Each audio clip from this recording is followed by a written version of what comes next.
1930s to the 1970s, El Salvador was ruled by a series of military dictatorships.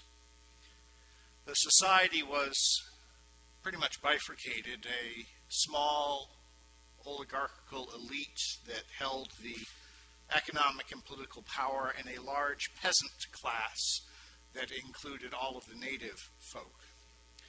During the 1970s, there was significant political instability. At one point in 1972, there was a presidential campaign that attempted to bring democratic reforms. It failed because of widespread election fraud. The leader of the opposition, the side that wanted to bring democratic reforms, ended up exiled from his country. These events eroded hope of reform through democratic means and ended up persuading the opposition that the only way to effect change was through armed insurrection. It was during those years between the 72 election and the outbreak of an all-out civil war in 1980 that Oscar Romero was appointed Catholic Bishop of San Salvador. It was 1977, and the oligarchy was delighted with this appointment. Known as a pious and relatively conservative bishop, there was nothing in his background that suggested that he was a man to challenge the status quo. Oops. This is how one short biography described what happened to Romero. Within weeks of his consecration, he found himself officiating at the funeral of his friend Rutilio Grande, I hope I'm pronouncing that name correctly, a Jesuit priest of the archdiocese who was assassinated as a result of his commitment to social justice. Romero was deeply shaken by this event, which marked a new level in the frenzy of violence overtaking the country. In the weeks and months following Grande's death, Romero underwent a profound transformation. Some would speak of a conversion, as astonishing to his new friends as it was to his foes. From a once timid and conventional cleric, there emerged a fearless, outspoken champion for justice. His weekly sermons, broadcast by radio throughout the country, featured an inventory of the week's violation of human rights, casting the glaring light of the gospel on the realities of the day. His increasingly public role as the conscience of the nation earned him not only the bitter enmity of the country's oligarchy, but also the resentment of many of his conservative fellow bishops. There were those among them who muttered that Romero was talking like a subversive. For Romero, the church's option for the poor was not just a matter of pastoral priorities. It was a defining characteristic of a Christian faith.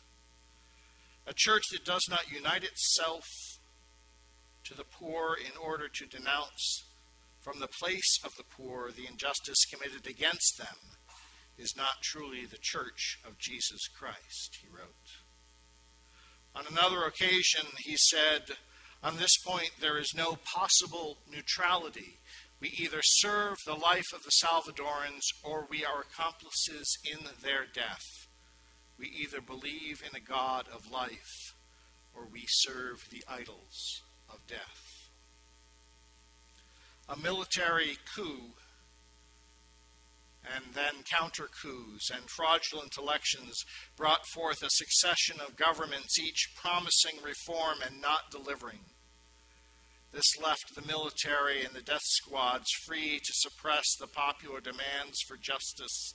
As avenues for peaceful change were systemically thwarted, full-scale civil war became inevitable. In 1980, weeks before his death, Romero sent a letter to President Jimmy Carter appealing for a halt to further U.S. military assistance to the junta, thus avoiding greater bloodshed and suffering in my country. On March 23, 1980, the day before his death, he appealed directly to members of the military, calling on them to refuse illegal orders.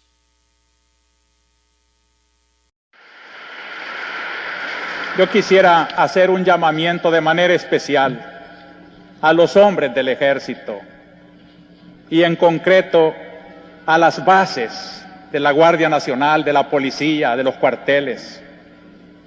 Hermanos, son de nuestro mismo pueblo, matan a sus mismos hermanos campesinos y ante una orden de matar que dé un hombre, debe de prevalecer la ley de Dios que dice no matar.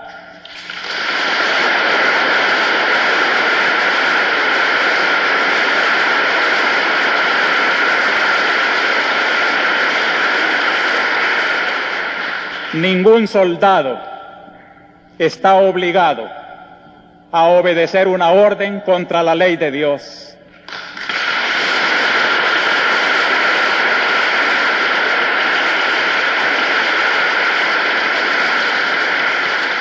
Una ley inmoral, nadie tiene que cumplirla.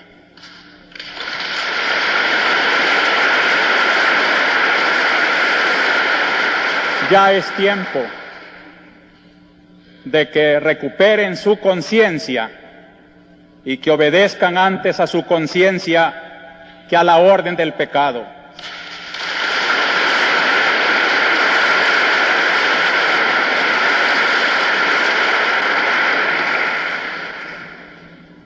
La Iglesia, defensora de los derechos de Dios, de la ley de Dios, de la dignidad humana, de la persona, no puede quedarse callada ante tanta abominación.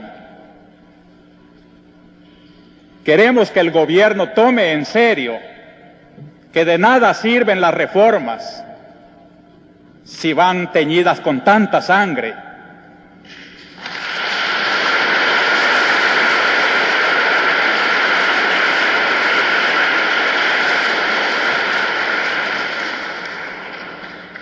En nombre de Dios, pues, y en nombre de este sufrido pueblo, cuyos lamentos suben hasta el cielo cada día más tumultuosos, les suplico, les ruego, les ordeno en nombre de Dios, cese la represión.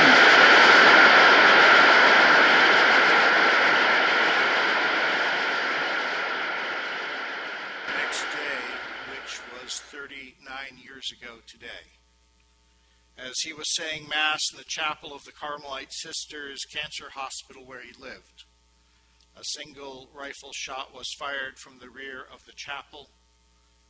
Romero was struck in the heart and died within minutes.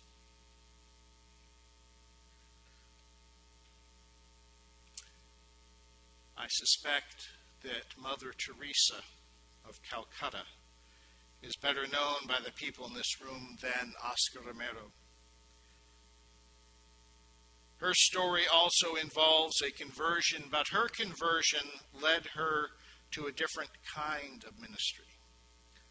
On September 10th, 1946, Sister Agnes, as she was then known, was on a train in the Himalayas in northern India.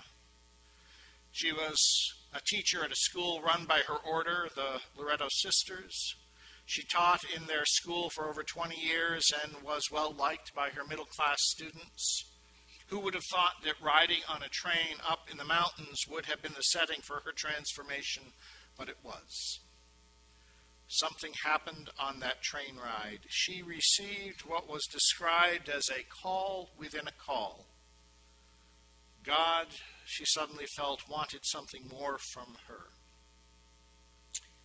He wanted me to be poor with the poor and to love him in the distressing disguise of the poorest of the poor. So with the permission of her congregation,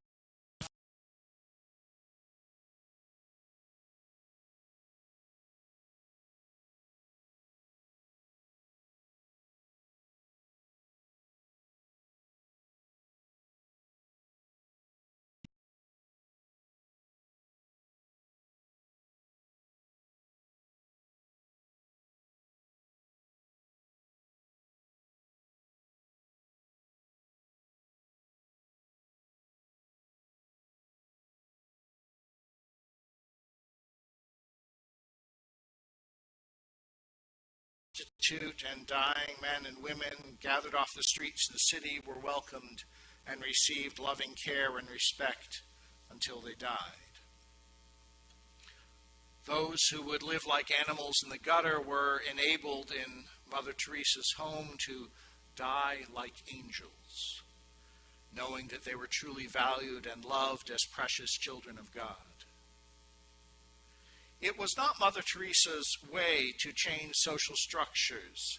We are not social workers, she said, but contemplatives in the heart of the world, for we are touching the body of Christ 24 hours a day.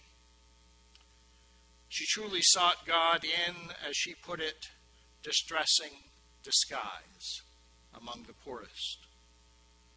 God has identified himself with the hungry, the sick, the naked, the homeless, she wrote. Hungry not only for bread, but for love, for care, to be somebody to someone. Nakedness not only for clothing, but nakedness of that compassion that very few people give to the unknown. Homelessness not only just for a shelter made of stone, but that homelessness that comes from having no one to call your own. She did not have an exalted sense of her own vocation. We can do no great things, she said, only small things with great love. Often when people begged to join her in her wonderful work in Calcutta, she responded gently but firmly, "Find your own Calcutta." As she explained, don't search for God in far lands. He is not there. He is close to you. He is with you. Just keep the lamp burning and you will always see him. Watch and pray. Keep kindling the lamp and you will see his love and you will see how sweet is the Lord you love. Mother Teresa had a philosophy that suggested before we try to love the entire world, we should start by trying to love one other person, someone apparently unlovable, unwanted, rejected. While I agree with her that we should start with love and that we should love the person who is right in front of us, I think she was wrong when she said you can only save one at a time. One of the things we learn in Matthew 25 is that when we care for the least of these, we're not saving them. They're saving us. They are Jesus. So for your consideration today, we have two lives, two 20th century saints. One life echoed in the passage we heard from Luke. Oscar Romero spoke God's truth to the world so that systems of oppression might be transformed into systems of justice. The other life echoed in the passage we heard from Matthew. Teresa of Calcutta saw the Christ in the lives of the naked, the hungry, the homeless outcasts of Calcutta. Both follow Jesus, and both lives invite us to risk in one way or another as we follow Jesus.